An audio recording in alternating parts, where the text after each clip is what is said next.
வணக்கம் ஃப்ரெஷர்ஸ்க்கு மறுபடியும் ஒரு வீடியோ. எப்படி வேலை தேடுறது அப்படின்ட்டு. ஸோ நம்மள பல பேருக்கு எப்படி வேலை தேடுறதுன்னே தெரியல. என்ன பண்ணுறாங்கன்னா, ரெஸ்யூம் அப்படியே அங்கங்கே ஃப்ளோட் பண்ணிவிட்டு அப்படியே அனுப்பிட்டு அப்படியே உட்காந்துருக்காங்க. அப்படி இல்லாமல் நீங்கள் ஒரு 2-3 விதங்களில் உங்களுக்கான கோர் இண்டஸ்ட்ரி, கோர் ஜாப் கிடைக்கிறதுக்கு நீங்கள் ட்ரை பண்ணலாம்.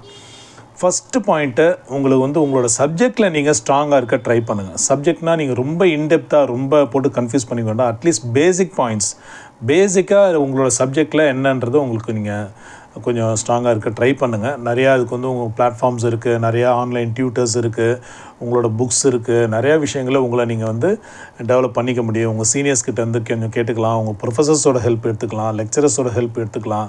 ஸோ இப்படிலாம் உங்கள் சப்ஜெக்ட்டை கொஞ்சம் ஸ்ட்ராங் பண்ணிக்க ட்ரை பண்ணுங்கள். செகண்ட் உங்களோட கம்யூனிகேஷன் ஸ்கில் கொஞ்சம் டெவலப் பண்ண ட்ரை பண்ணுங்கள். அட்லீஸ்ட் கம்யூனிகேஷன் ஸ்கில்னால் நம்ம இங்கிலீஷ் மட்டும் நினச்சிக்கிறோம். இங்கிலீஷில் நல்லா கம்யூனிகேட் பண்ண முடியுதுனாலும் நல்ல விஷயம் தான். ரீசனபிளாக கம்யூனிகேட் பண்ண முடியுது அப்படின்னாலும் ஓகே தான். இல்லை அட்லீஸ்ட் தமிழில் இல்லை ரெண்டும் கலந்தாவது கேட்குற கேள்விக்கு கரெக்டாக அட்ரஸ் பண்ணுற அந்த ஒரு ஷார்ப் மைண்ட் செட்டை நீங்கள் கொஞ்சம் க்ரியேட் பண்ணிக்கணும். செகண்டு. தேர்ட் பார்த்தீங்கன்னா, கூகுள் போயிட்டு உங்களோட நீங்கள் படித்த டொமைனுக்கு ஏற்ற மாதிரி இருக்கிற இண்டஸ்ட்ரீஸ். ஃபார் எக்ஸாம்பிள், நீங்கள் ஒரு பிஎஸ்சி கெமிஸ்ட்ரி முடிச்சிருக்கீங்க, எம்எஸ்சி கெமிஸ்ட்ரி முடிச்சிருக்கீங்க. அப்போ அது ரிலேட்டடாக என்னென்ன இண்டஸ்ட்ரீஸ் இருக்குது. இப்போ எம்எஸ்சி பிஎஸ்சி கெமிஸ்ட்ரி முடிச்சவங்க எங்கெங்கே வேலைக்கு போகலாம்? ஃபார்மா இண்டஸ்ட்ரீஸ் போகலாம், அதர் கெமிக்கல் இண்டஸ்ட்ரீஸ் போகலாம், fertiliser industries, cement industries, paper and pulp industries, இந்த மாதிரி FMCG industries, fast moving consumer goods சொல்கிற எஃப்எம்சிஜி இண்டஸ்ட்ரீஸ், ஃபுட் இண்டஸ்ட்ரீஸு, இங்கெல்லாம் கூட BSc chemistry, MSc chemistry, microbiology, biotechnology படித்தவங்க இவங்கெல்லாம் போகலாம். ஸோ இப்போ உங்களோட கோர் டொமைன் தொடர்பாக, உங்களோட சப்ஜெக்ட் தொடர்பாக நீங்கள் எங்கெங்கெல்லாம் உங்களுக்கு வேலை கிடைக்க வாய்ப்பு இருக்குது, என்னென்ன இண்டஸ்ட்ரீஸ் உங்களை சுற்றி, உங்களோட ரெசிடென்ஸ் நீங்கள் இருக்கிற ஏரியா சுற்றி என்னென்ன இண்டஸ்ட்ரீஸ் இருக்குது அப்படின்றத முதல்ல கூகுளில் தேடுங்க.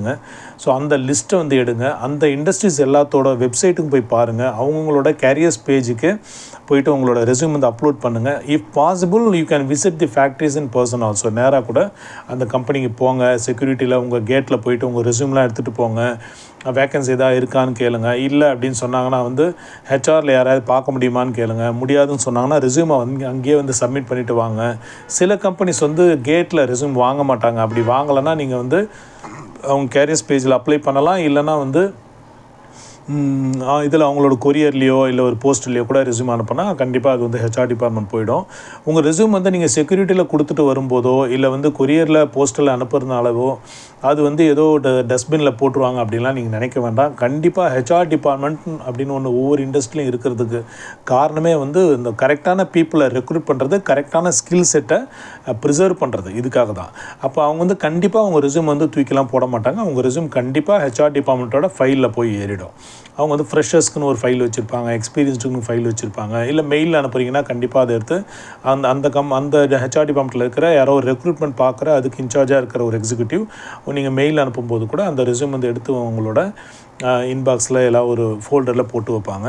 கண்டிப்பாக ஃப்ரெஷர்ஸ்க்கான தேவை வரும்போது ஒரு பல்க் ரெக்ரூட்மெண்ட்டோ இல்லை ஒரு கான்ட்ராக்சுவல்லையோ இல்லை அப்ரெண்டிஸாவோ இல்லை ரெகுலர் எம்ப்ளாய்மெண்ட்டுக்கே ஒரு ட்ரெயினியாவோ எடுக்கிறாங்க அப்படின்னா அந்த டைம் கண்டிப்பாக உங்கள் ரெஸ்யூம்லாம் எடுத்து பார்ப்பாங்க. நீங்கள் என்ன ஸ்கூல் படிச்சிருக்கீங்க, என்ன பர்சன்டேஜ் எடுத்திருக்கீங்க, எங்கேருந்து வரீங்க, நீங்கள் உங்களுக்கு எதாவது எக்ஸ்பீரியன்ஸ் இருக்கா அப்படின்ற விஷயங்கள், உங்களோட ரெஸ்யூம் எப்படி நீங்கள் ப்ரிப்பேர் பண்ணியிருக்கிறீங்க, உங்கள் ரெஸ்யூமோட குவாலிட்டி என்ன அப்படின்றதெல்லாம் கண்டிப்பாக ஸ்டடி பண்ணுவாங்க. If you are deserving candidate, deserving material, கண்டிப்பாக you will be call for the interview.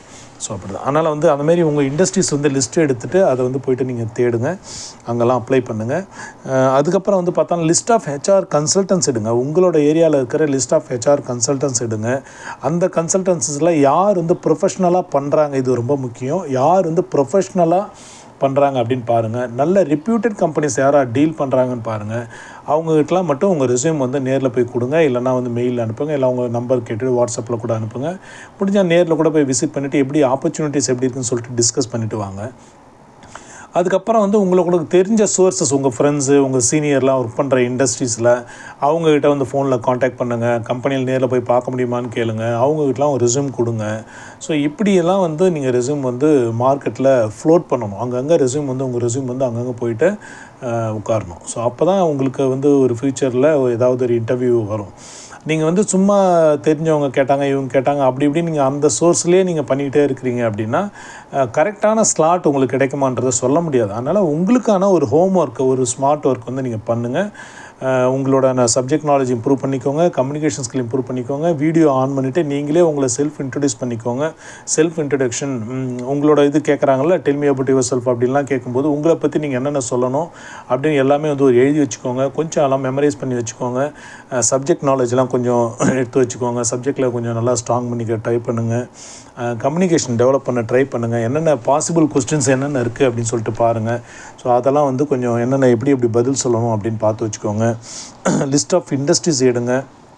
இல்லை எனக்கு நியர்பை வீடு பக்கத்தில், நாங்கள் இருக்கிற ஏரியா பக்கத்தில் இண்டஸ்ட்ரீஸ்லாம் பெருசாக இல்லை அப்படின்னா நியர்பை லொக்கேஷன் வேறு எங்கேவோ அங்கே என்னென்ன இண்டஸ்ட்ரீஸ் இருக்குதுன்னு பாருங்கள்.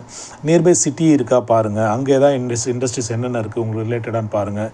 இல்லை நான் எங்கே வேணால் போய் ஒர்க் பண்ணலாம் அப்படின்னா நீங்கள் வந்து அதர் ஏரியாஸ், உங்களோட பெங்களூர் இல்லை சவுத் இந்தியாவில் அதர் இண்டஸ்ட்ரீஸ், ஹைதராபாத் இல்லை வந்து நார்த்தில் வந்து குஜராத்லாம் பார்த்தா நிறைய கெமிக்கல் இண்டஸ்ட்ரீஸ் இருக்குது. நொய்டா இருக்குது, கோர்கான் இருக்குது. இதை மாதிரி வந்து நிறையா இண்டஸ்ட்ரீஸ், கோவாவில் கூட நிறைய இண்டஸ்ட்ரீஸ் இருக்குது, மும்பையில் இருக்குது, அவுரங்காபாத்தில் இருக்குது.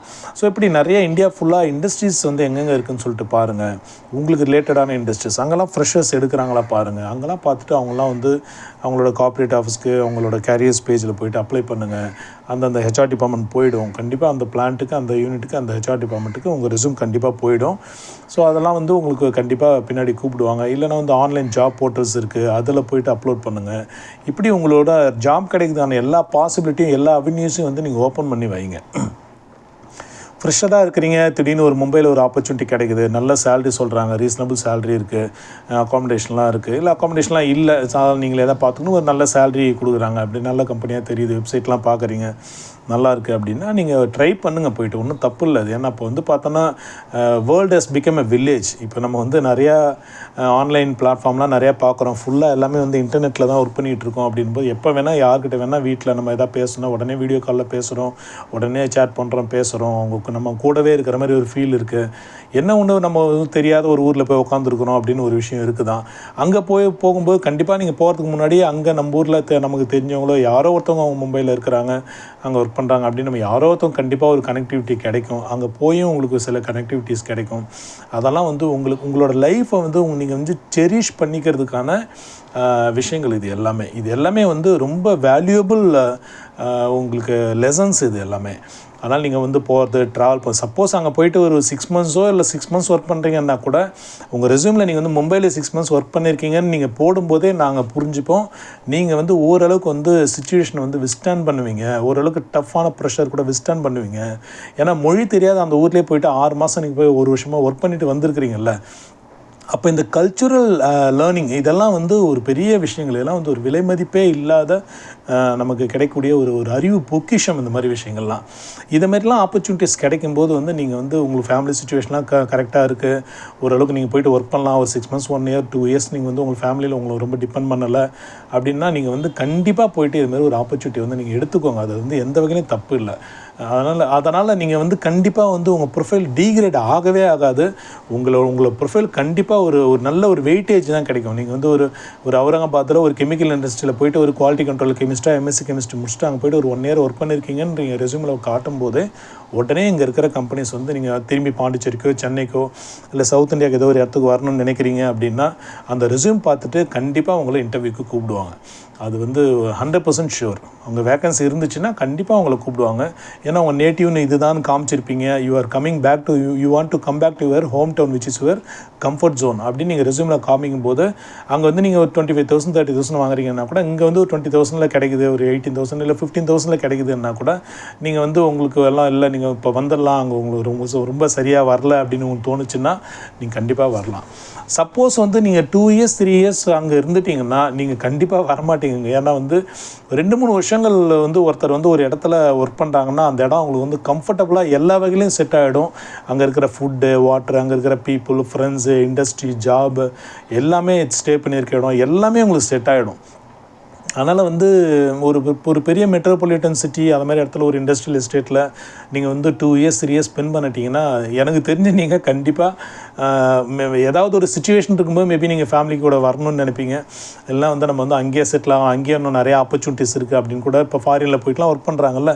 ஸோ அப்படி ஒர்க் பண்ணும்போது வந்து உங்களுக்கு அதர் லொக்கேஷன்ஸ் ஒர்க் பண்ணும்போது உங்களோட பேஷன்ஸ் லெவல், உங்களோட ஸ்கில் செட்டு, உங்களோட நாலேஜு எல்லாமே ரொம்ப நல்லாயிடும். ஒரு 3 இயர்ஸ் கழிச்சு நீங்கள் பாம்பேயில் ஒர்க் பண்ணிவிட்டு இங்கே வரீங்க அப்படிங்கும்போது இங்கே இருக்கிற ஃப்ரெண்ட்ஸுக்கிட்ட நீங்கள் பேசுகிற விதம் எல்லாமே அந்த சேஞ்சை வந்து எல்லாருமே ஃபீல் பண்ணுவாங்க. நீங்களும் கண்டிப்பாக ஃபீல் பண்ணுவீங்க. அதனால் வந்து நம்ம வந்து குண்டு சட்டிக்குள்ளேயே குதிரை ஓட்டுற மாதிரி வந்து சின்ன இதுலேயே நம்ம இங்கேயே இருக்கணும், வீட்டுக்கு பக்கத்துலேயே. நிறைய பேர் கேட்கும்போது சொல்லுவாங்க, இப்போ நீங்கள் பாண்டிச்சேரியில் எடுத்துக்கோங்களா, பாண்டிச்சேரியில் ஒரு 4-5 இண்டஸ்ட்ரியல் எஸ்டேட் இருக்குது. திருபுவனை அப்படின்னு ஒரு இண்டஸ்ட்ரியல் எஸ்டேட் இருக்குது. பாண்டிச்சேரியிலேருந்து ஒரு 15-20 கிலோமீட்டர்ஸ் தான். இதுக்கே நம்ம சில டைம் ஃபோன் பண்ணி, சார் திருபுவனையெல்லாம் வேண்டாம் சார், கொஞ்சம் பாண்டிக்குள்ளேயே சொல்லுங்கள் அப்படின்லாம் சொல்கிறவங்களாம் இருக்கிறாங்க. ஸோ அப்படி வந்து சென்னையில் இருப்பாங்க. சென்னையில் பார்த்தோன்னா சென்னைக்குள்ளேயே சொல்லுங்கன்னுவாங்க. அந்த பக்கம் தடா ஸ்ரீ சிட்டிலாம் வேண்டாம்னு சொல்லுவாங்க. சென்னை நான் தாம்பரமில் இருக்கேன், எனக்கு நியர்பை இருந்தால் சொல்லுங்கன்னுவாங்க.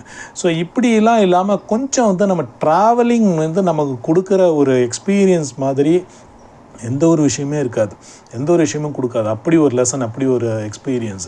அதனால் உங்களுக்கு வந்து லைஃப்லேயே உங்களுக்கு வந்து உங்களோட நெக்ஸ்ட் லைஃப், மேரிட்டல் லைஃப் எல்லாத்துக்குமே உங்களோட ஸ்பவுஸு, நீங்கள் வீட்டில் ஹேண்டில் பண்ணுற விதம், உங்களோட சில்ட்ரன் ஹேண்டில் பண்ணுற விதம் எல்லாமே மாறும். உங்களுக்கு வந்து அந்த கல்ச்சுரல் ட்ரான்ஸ்ஃபர்மேஷன் பற்றிலாம் உங்களுக்கு தெரிஞ்சதுன்னா இது எல்லாமே வந்து உங்களுக்கு மாறும். அதனால் வந்து வெளியில் போய் ஒர்க் பண்ணுறத கொஞ்சம் ட்ரை பண்ணுங்கள். ஒரு 2 to 3 இயர்ஸ் வந்து வெளியில் ஒர்க் பண்ணிவிட்டு அதுக்கப்புறம் கூட நீங்கள் ஹோம் டவுனுக்கு வந்துடலாம், ஒன்றும் தப்பு இல்லை. அதுக்கப்புறம் நீங்கள் வெளியில் கச்சா போக வேண்டாம், இங்கேயே இருக்கலாம் அப்படின்னு கூட நீங்கள் நினச்சி வரலாம், தப்பு இல்லை. பட் அந்த 2-3 வருஷத்தில் உங்களுக்கு கிடைக்கிற லேர்னிங் இருக்குல்ல, ஸோ அப்படி வந்து ட்ரை பண்ணுங்கள். அதனால் வந்து ஃப்ரெஷர்ஸ் வந்து பார்த்திங்கன்னா நிறையா இது மாதிரி நிறையா சேனல்ஸ் மூலமாக ட்ரை பண்ணுங்கள். கிடைக்க ஜாப் போங்க. ஒரு 6 months ஆச்சு, 1 year ஆச்சு உங்களுக்கு கோர் ஜாப் எதுவுமே கிடைக்கல அப்படின்னா கிடைக்கிற ஜாப்க்கு போங்க. ஏன்னா கிடைக்கிற ஜாபில் அங்கேயும் கூட நீங்கள் வந்து அந்த இண்டஸ்ட்ரினா என்னது, எப்படி வந்து அந்த இண்டஸ்ட்ரி வந்து ரன் ஆகுது அப்படின்ற விஷயங்கள் நீங்கள் கற்றுக்கலாம். ஒரு ஆர்கனைசேஷனாக என்னன்ற ஒரு இதுவே உங்களுக்கு தெரியாமல் இருக்கும்போது ஒரு 6 months ட்ரை பண்ணுறோம், எதுவுமே கிடைக்கல அப்படின்னா ஏதாவது ஒரு கிடைக்க ஜாப்க்கு டைம் பீயிங் ஆகுது, ஏதாவது ஒரு லேர்னிங் கிடைக்கும், ஒரு ஏர்னிங் கிடைக்கும். அதுக்காகவாது நம்ம போய் தான் ஆகணுன்ற ஒரு சுச்சுவேஷன் க்ரியேட் பண்ணிக்கலாம். ஸோ நம்ம வந்து 2-3 இயர்ஸ் வந்து ஒரே இதில் வந்து நம்ம ட்ரை பண்ணிகிட்டே இருக்கோம், கிடைக்கலன்னு சொல்கிறது வந்து கண்டிப்பாக அக்செப்டபுள் விஷயம் கிடையாது. அதனால் நீங்கள் வந்து 6 months வரைக்கும் தான் நீங்கள் கோர் ஜாப்க்கு வெயிட் பண்ணலாம். 7th month you have to be in a job which maybe your irrelated job. உங்களுக்கு வந்து சம்மந்தமே இல்லாத, நீங்கள் படித்ததோட தொடர்பு இல்லாத ஜாபாக கூட இருக்கலாம். பட் அது வந்து நீங்கள் போய் தான் ஆகணும். ஏன்னா உங்களுக்கு வந்து ஏதாவது ஒரு ஏர்னிங் வேணும், லேர்னிங் வேணும். இன்னும் சில பேர் வந்து பார்த்தோன்னா அரியர் வச்சுருப்பாங்க. அரியர் வச்சுட்டு வந்து இல்லை அரியர் முடிகிற வரைக்கும் நம்ம வேலைக்கு போக வேண்டாம், முடிச்சுட்டு போகலாம் அப்படின்னு நினச்சிட்டு இருப்பாங்க. அடுத்த செம் எழுதுவாங்க, அதில் ஒரு பேப்பர் வந்துடும், மறுபடியும் இப்படி வந்து ட்ராவல் பண்ணி 2 to 3 years எழுந்தவங்களாம் நான் பார்க்குறேன். ஸோ ஒரு வருஷங்கிறது நீங்கள் கேஷுவலாக நினைக்காதீங்க மை டியர் ஃப்ரெஷர்ஸ். ஒரு வருஷங்கிறது 365 days. 365 daysங்கிறது எத்தனை மணி நேரம்? ஸோ இதெல்லாம் வந்து ரொம்ப வேல்யூபிளான விஷயங்கள். அந்த 1 மணி நேரத்தில் நம்ம வந்து எவ்வளோ விஷயங்கள் கற்றுக்குறோம். 1 மணி நேரம் நம்ம வீட்டில் இருந்தோம்னா எவ்வளோ விஷயங்கள் செய்கிறோம். அப்போ 1 மணி நேரம் ஒரு கம்பெனியில் ஒர்க் பண்ணால் எவ்வளோ விஷயங்கள் கற்றுக்கிட்டு இருப்போம், எவ்வளோ விஷயங்கள் பார்ப்போம், சிஸ்டமில் எவ்வளோ விஷயம் பார்ப்போம், மிஷினில் விஷயங்கள் பார்ப்போம், சுற்றி இருக்க பீப்புள்கிட்ட எவ்வளோ விஷயங்கள் பார்ப்போம். அப்போ நிறைய நம்மளை வந்து மாற்றிக்கக்கூடிய, எக்ஸ்பீரியன்ஸ் ஆகக்கூடிய நிறைய விஷயங்களை நம்ம வந்து ஒவ்வொரு மணி நேரமும் இழக்கிறோம் அப்படின்னும் போது 1 வருஷம் 2 வருஷன்றது சாதாரண விஷயம் கிடையாது கண்டிப்பாக. ஸோ அதை வந்து அப்படி நம்ம வந்து பார்க்க கற்றுக்கணும். அதனால் வந்து எவ்வளோ சீக்கிரம் முடியுதோ அவ்வளோ சீக்கிரம் உங்கள் கோர் ஜாபில் நீங்கள் போய் உட்காந்துடணும். அதில் வந்து உட்காந்துட்டு மறுபடியும் வந்து வேறு ஜாப் கிடைச்ச பிறகு தான் இன்னொரு வீடியோவில் இதை பற்றி டீட்டெயிலாக சொல்லியிருக்கிறேன். வேறு ஜாப் கிடைச்ச பிறகு தான் இந்த ஜாப், எக்ஸிஸ்டிங் ஜாபை நீங்கள் விடணும். அந்த ஒரு பாயிண்ட்டும் ஞாபகம் வச்சுக்கணும். அதனால் இப்படி நீங்கள் வந்து கரெக்டாக பிளான் பண்ணி உங்களோட கரியரை வந்து டிசைன் பண்ணிங்கன்னா ஒரு 5 to 7 years வந்து you can be in a very good position in a very reputed company. All the best.